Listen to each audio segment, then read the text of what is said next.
여기서부터 약간 전 문제라 생각하는데 그냥 혼자 다시 유학을 간 거예요. 그래서 알고 봤더니 여자가 있었던 거야. 일본에서 불륜녀가 있는 거야. 불륜녀. 안녕하세요. 서울대학교 의과대 법의학교실 유성호입니다. 오늘은 유명인들의 사인을 밝혀보는 그때 그 사인, 한국 문학사에 큰 자취를 남긴 천재 작가인 미남 셀럽 분을 소개하려고 합니다. 누구일까요? 바로 춘원 이광수입니다. 이광수는 여러분 아시는 분 다 아시죠? 1917년도에 우리나라 최초의 근대소설 무정을 발표하면서 엄청난 센세이션을 일으켰습니다. 왜 일으켰냐? 옛날에는 그 결혼할 때 얼굴을 처음 본 게 거의 대부분 그랬대요. 그러니까 부모님들이 정해주는 배우자, 야 완전 로또네요. 복걸복. 그러니까 로또인지 아니면 폭망인지 그날 확인이 되니까 너무 좀 잔인한 것 같아요. 그랬는데 연애교련, 거기다가 삼각관계, 이게 무정에서 다루고 있으니까 엄청난 파격적인 시도였던 거죠. 논란이 있었겠죠, 당연히. 하지만 인기도 엄청났습니다. 매일신보라는 데서 연재됐는데요. 당시에 하루만 지연돼도 야, 왜 안 하느냐. 옛날에는 요즘 같으면 이제 이메일 아니면 전화를 했겠죠. 아니면 카톡. 지금 노냐 니네? 막 이러면서. 근데 이때는 항의 편지가 빗발쳤다고 합니다. 당대 작가들이 꼽은 해외로 보내고 싶은 작품에 가장 많은 추천을 받은 주인공이기도 합니다. 하지만 이광수 그러면 여러분 어떤 분들은 야, 친일파 아니야? 근데 그렇게 되는 이유가 민족 괴조론.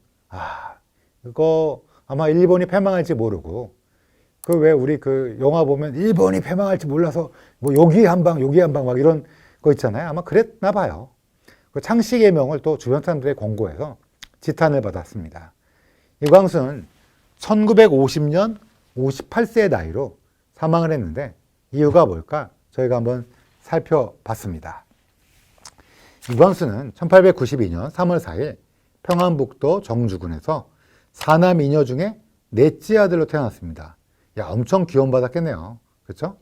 아버지가 이제 42살, 어머니는 23살, 나이차가 무려 19살이죠.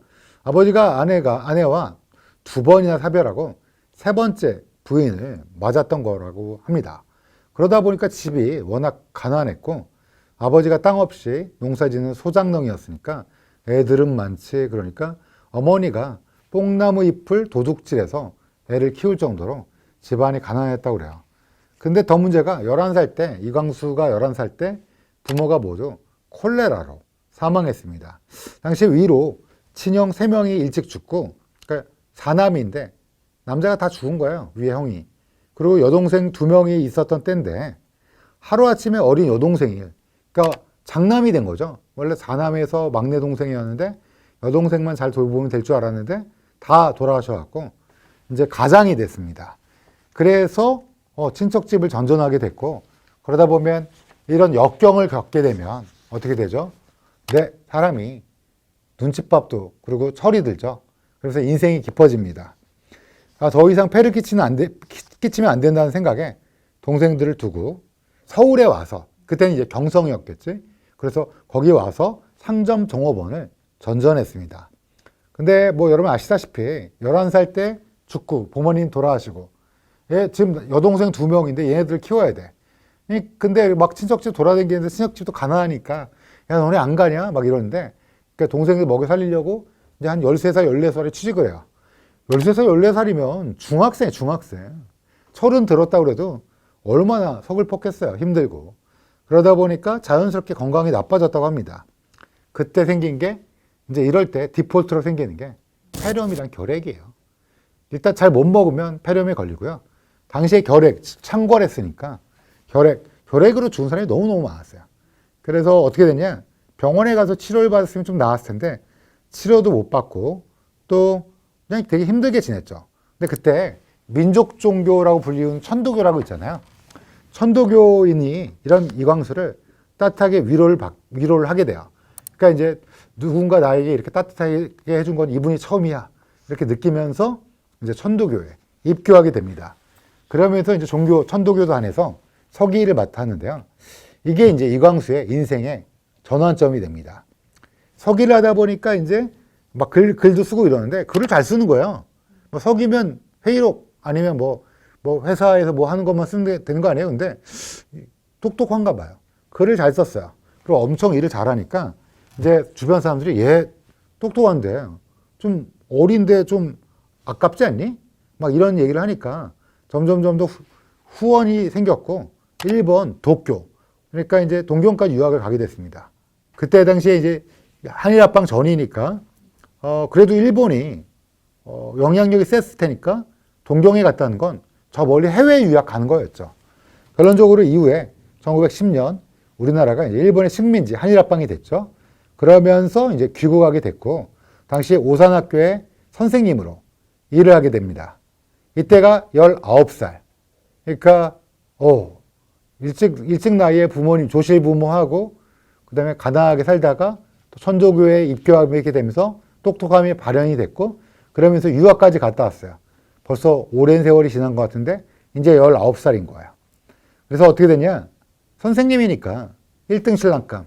그러니까 여기저기에서 막 중매가 들어왔고 그 중에서 이제 돌아가신 아버님의 친구 딸인 백혜순과 결혼을 하게 됩니다.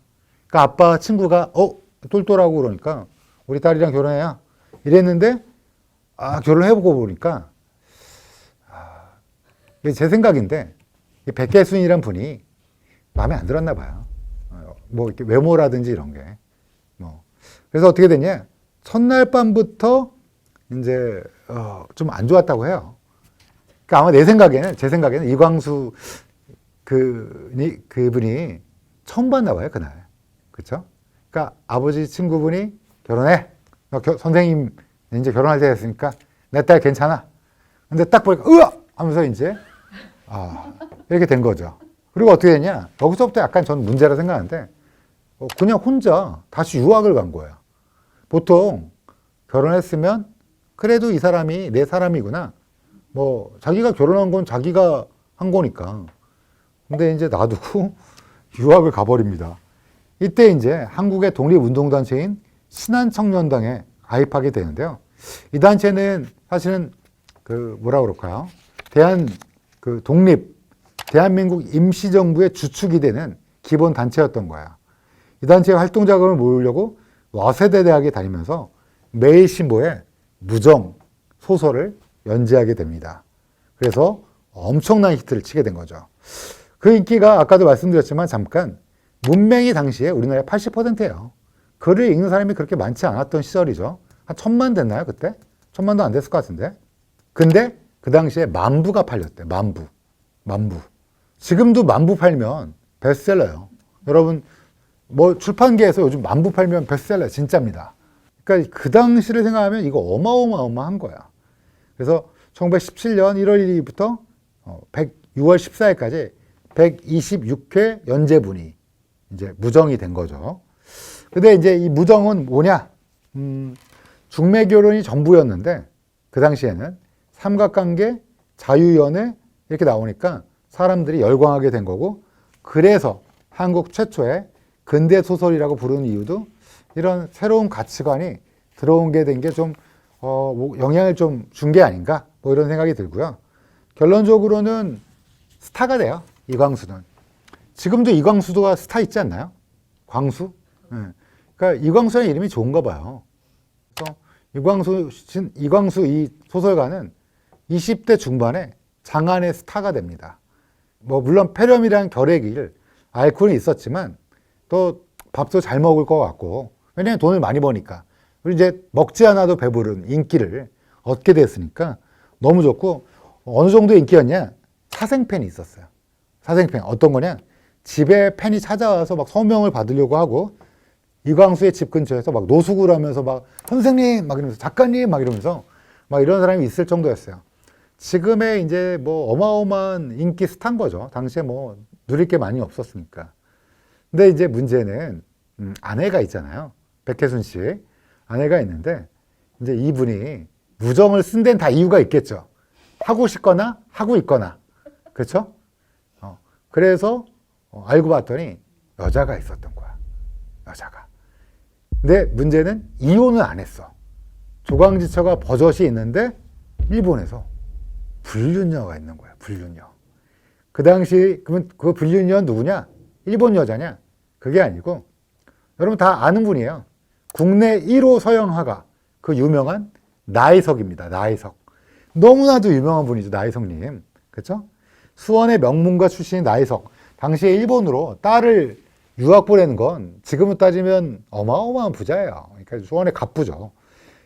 그래서 있었는데 마침 핸섬 가이, 멋있게 생긴 이광수, 또 얼마나 말을 잘했겠어요. 작가니까. 인생이란 무엇이라고 생각하십니까? 막 이러면서 막 얘기했을 거 아니에요. 그러니까 이제 이광수와 사랑에 빠지게 된 거죠. 이광수는 아무래도 소설을 집필하다 보니까 가부장적인 남자들과는 다르고 자유연애, 삼각관계 이런 것들도 하고 또 일단 외모가 되니까 이 나혜석이 엄청 좋아했다고 해요. 그래서 나혜석이 뭐라고 그랬냐? 문명의 이상을 나눌 수 있는 존재가 내 이상형이다 라고 했는데 이제 이게 둘이 딱 맞게 된 거야. 이게 아이디어하게.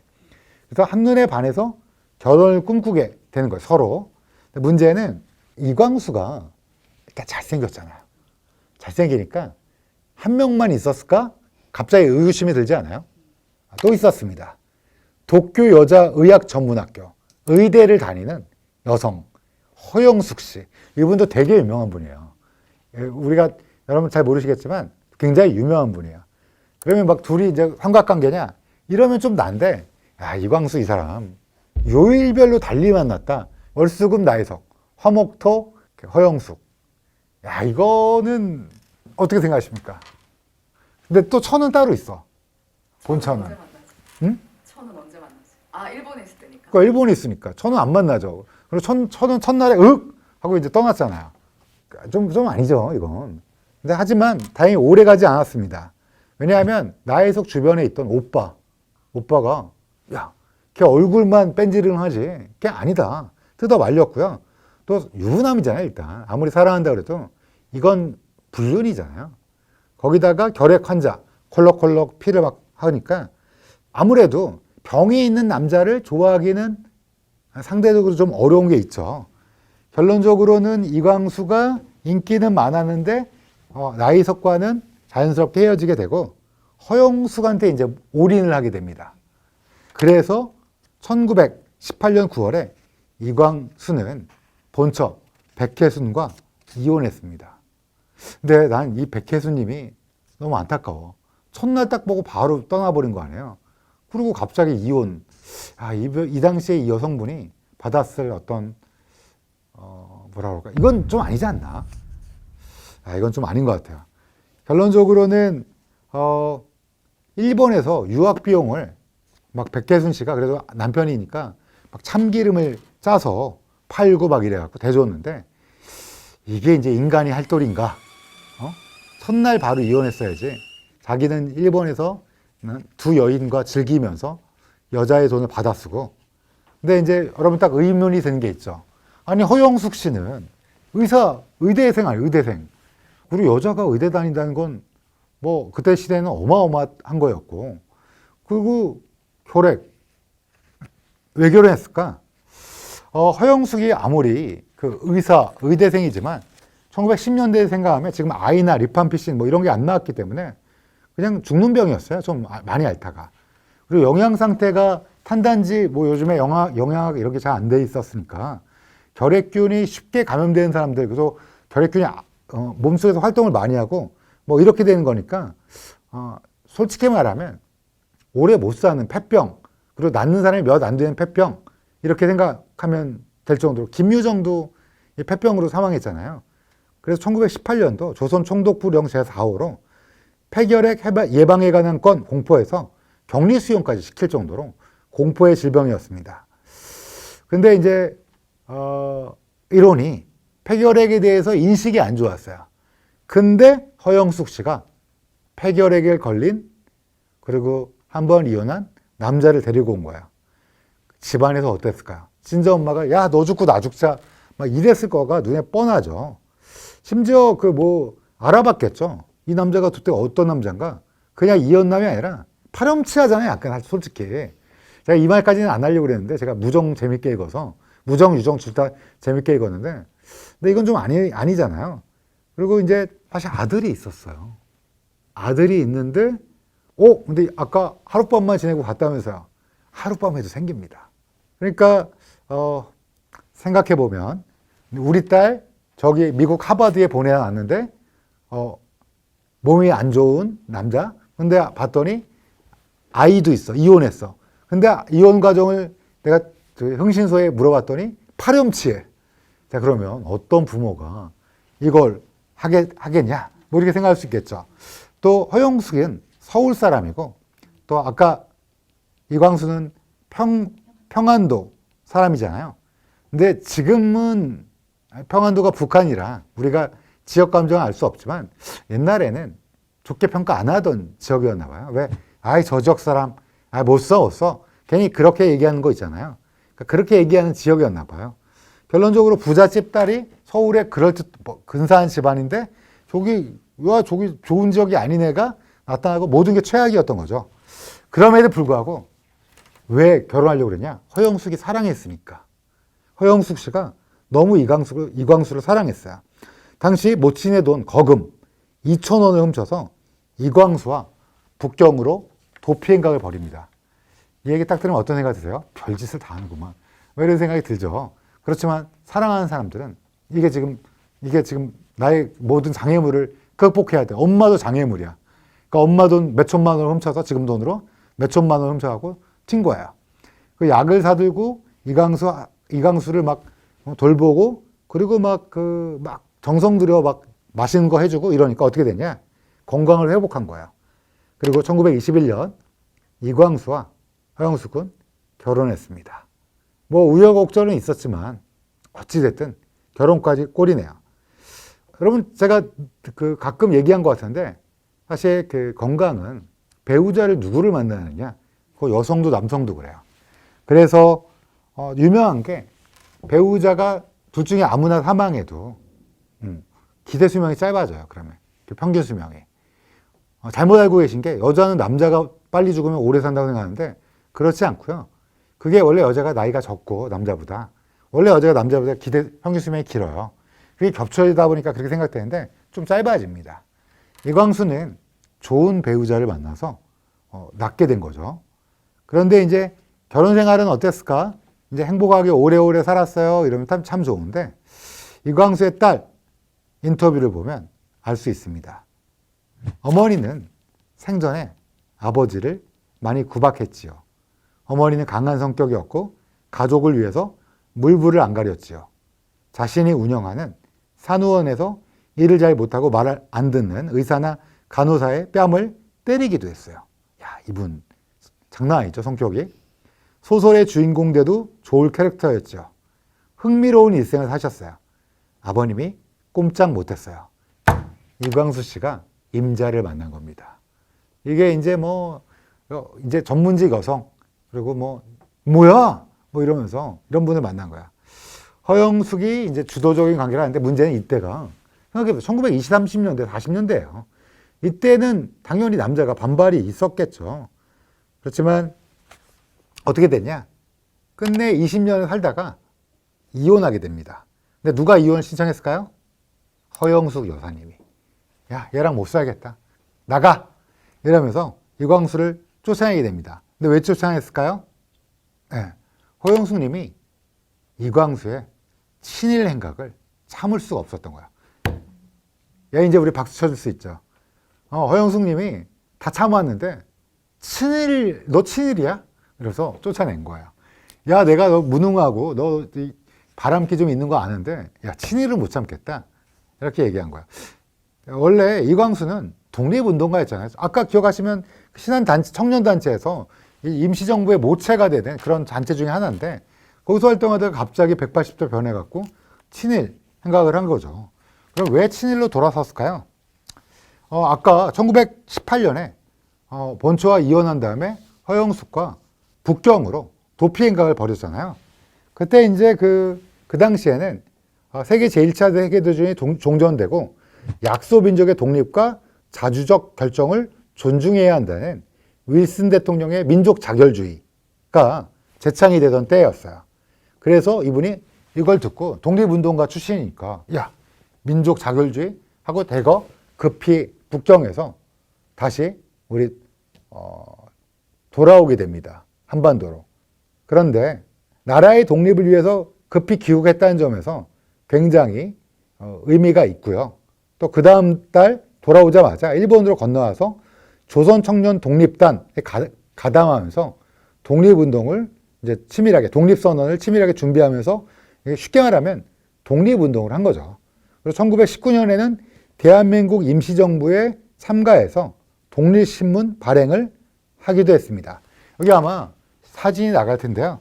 사료를 보면 임시사료 편찬에 상해 임시정부에서 있었던데 이광수도 참여한 걸로 나와 있습니다. 그런데 이렇게 1910년대, 2010년대 말까지 이광수가 그 독립운동을 꾸준히 진행했는데 1922년에 갑자기 민족 개조론이라는 논문을 발표하게 됩니다. 민족을 개조해야 된다. 이게 뭐냐? 야, 조선인들은 문제가 많아. 너희들은 안 돼. 개조해야 돼. 그리고 물론 안창호 선생님도 민족 개조론을 발표한 적이 있는데 안창호 선생님은 독립을 전제로 우리가 부강해야 되고 우리가 더 앞으로 나아가야 된다. 그리고 일본의 문화 통치를 비판하는 뭐 이런 것들을 약간 담고 있었는데 우리가 자주적으로 하자. 근데 이광수는 야, 이거 우리 일본한테 좀 배워야 돼. 문화 통치에 우리가 좀 이게 흠뻑 젖어갖고 일본의 이 따사로운 햇살에 흠뻑 젖으면서 야, 조센징을 좀 개조하자. 이런 우리로 보면 용납할 수 없는 뭐 이런 것들을 시행하게 됩니다. 결론적으로는 많은 정치인, 많은 민족주의자들과 젊은이들의 비난을 받게 돼요. 거기다가 여기서 멈추지 않고 또 동아일보에 1924년도에 민족적 경륜이라는 논설을 발표합니다. 이 글에서는 조선 총독부의 통치를 인정하는 범위 안에서 정치적 결사를 조직해야 한다는 자치론을 제시해서 비판이 일었어요. 그러니까 뭐 독립을 하려고 막 니네끼리 만들지 말고 총독부에서 허가하는 것만 해. 야, 총독부에서 다 알아서 다 니네들끼리 뭐 하고 싶으면 해. 총독부 허락하에 뭐 이렇게 하는 거예요. 아, 이제 좀 타락했죠. 그러다가 1937년도에 결정적으로 수양 동우회 사건으로 투옥됩니다. 수양 동우회는 뭐냐? 안창호, 이광수 등에 결성된 교육 계몽 사회운동 단체인데요. 37년도에 중일전쟁이 발발했거든요. 이때 본격적인 전쟁 체제 조성을 위해서 약간 지식인을 포섭하고 우리 편으로 만드는 게 이제 일본이 획책한 정책이었는데요. 그때 이제 수양 동우회 안창호 선생님이랑 이광수를 표적 수사해 갖고 감옥에 넣은 거예요. 그때 이 동우회에 181명이 감옥에 가게 됐는데요.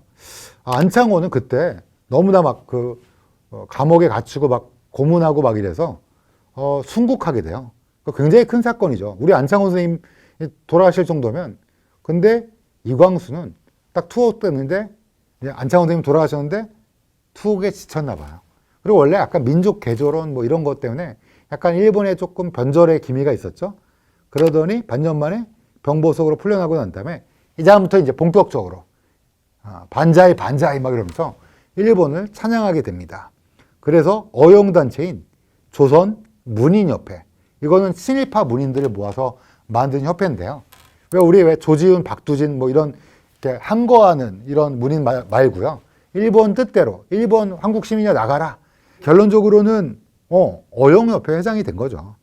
그래서 병사 위문대 위문문 문인들이 창피하게 이 중일전쟁 이 말 같지도 않은 식민지 정쟁에 뛰어든 사람들을 위해서 이런 위문문 보내기 행사를 주도했고 황민화 정책을 지지하는 글을 황제 신화 황민화 정책을 지지하는 글을 게재하면서 그리고 이름을 가야마 미스로 이름을 바꾸고 창씨 개명을 합시다 하고 지지하게 됩니다.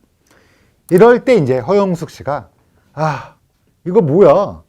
이 사람 말도 안 되는 사람이구나 하고 굉장히 싫어했다고 합니다. 어떻게 싫어했냐? 이 두 사람의 막내딸이 쓴 글이 있었는데요. 아버지는 평생 2번 우셨어요. 오빠가 어린 나이에 죽었을 때, 그리고 어머니에게 왜 친일 연설을 하고 다니냐? 그러지 마라 라고 비난을 들었을 때예요. 아버지는 그러셨어요. 일본이 지면 우리가 독립을 하겠고 만약 일본이 이기면 내가 친일한 것이 우리 민족에게 도움이 되지 않겠느냐. 이 말을 듣고 어머니가 울면서 미쳤다. 아버지도 울었어요, 그때. 이것이 내가 가는 길이다. 일본이 패망할지 몰랐겠죠. 그렇죠? 결론적으로는 안타깝습니다. 질식인의 타락이라고 할까요? 그러다가 드디어 광복이 됩니다. 1945년 어떻게 됐을까요? 군중들이 이제 화나서 들고 일어나면서 비난하게 됩니다. 친일파 이광수는 타도해야 된다. 이런 구호가 나올 정도로. 그래서 1949년 2월 반민특위, 여러분 많이 아시죠? 반민족 행위 특별조사위원회에서 이광수를 체포하게 됩니다. 아버지를 구하기 위해서 20살이 된 첫째 아들이 혈서까지 쓸 정도로, 왜냐하면 우리 아버지 살려주세요 막 이렇게, 아들이니까 당연히 쓰겠죠. 이것까지 우리가 뭐라 할 수는 없죠. 근데 또 이광수는 일본이 망할지 몰랐겠죠. 그러니까 이제 막 몸이 안 좋아지면서 결핵으로 굉장히 몸이 안 좋아집니다. 그러니까 아들이 당연히 풀어달라고 탄원서에 쓰죠.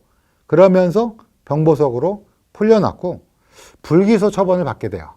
그렇지만 이미 그 명성, 선하의 조선의 제1의 글쟁이, 조선 제1의 소설가라던 이광수의 명성은 땅바닥으로 바닥까지 떨어지게 됩니다.